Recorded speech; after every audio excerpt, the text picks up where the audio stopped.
Okay, we've all been there, right? Someone says something that just stings. It totally catches you off guard. And for a split second, your brain just goes into overdrive. Do I say something back? Do I just ignore it?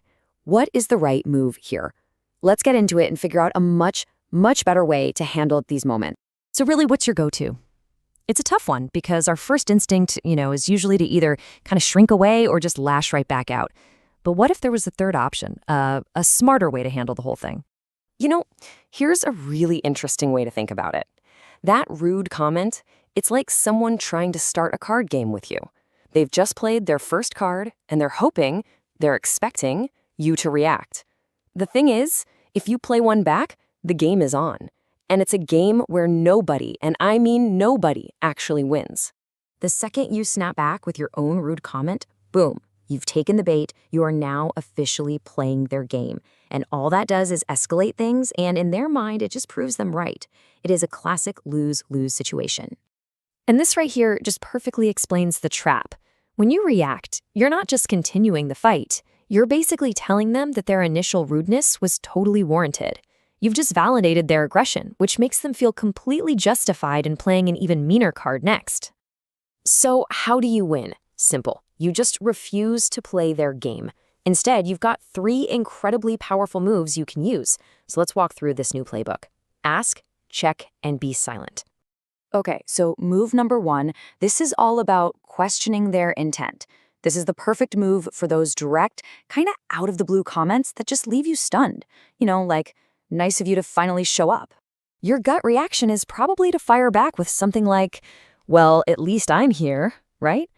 But see, that's playing their game. The better way, the smarter way, is to totally sidestep that defensive feeling and instead get curious about what they were actually trying to say. This simple little question is unbelievably effective. Did you mean for that to sound rude? It does 2 things so beautifully. First, it avoids making an accusation. And second, it puts all the responsibility right back on them to either explain what they meant or backtrack completely. And this technique, it's so versatile. You can tweak it for pretty much any situation.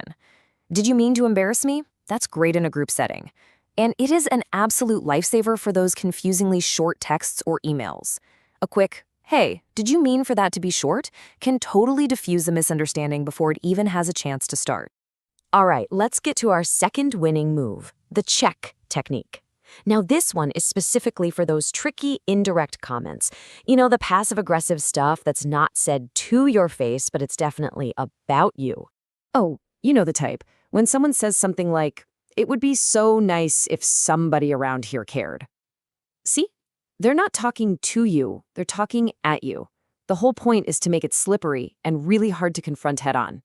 So the key here is to just gently pull their hidden message out into the open. Responding with, it sounds like there's more to that, kind of forces them to stop hiding behind the snark. You're just calmly inviting them to say what they actually mean. And these checking phrases are going to be your best friend. Something like, it sounds like you're having a hard day, shows empathy but still addresses the tension in the room. Or, is there more to what you're saying? It's a direct but totally non-confrontational invitation for them to just be honest. You're not accusing them of anything, you're just inquiring. And now for our third and final move, and this one might just be the most powerful of them all. I'm talking about the power of silence, specifically what's known as the 4-second response.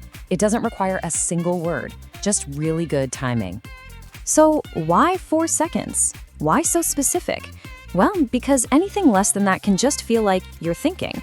But 4 seconds? That, my friends, is a long pause. It feels intentional. It's just long enough for them to realize, oh, they heard me and they are actively choosing not to engage. In those 4 seconds, you're saying so much without saying anything at all. You're basically communicating, yep, I heard what you said, I've processed it, and I've decided it doesn't even deserve a verbal reply. It's a complete and total quiet dismissal.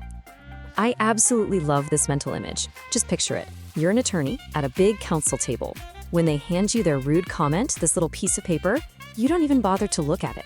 You just calmly take it and you set it aside. You are way too focused on what really matters to be distracted by something so petty. So there it is, your new playbook for dealing with rude comments. It's simple, right? For those direct jabs, you ask. For the passive-aggressive stuff, you check. And for the comments that just deserve nothing, you use that powerful 4-second pause. So the next time someone tries to deal you into their little negative game, just remember that you have a choice. You do not have to play the card they expect you to play. You now have 3 much, much better moves in your hand. The only question is, which one are you going to use?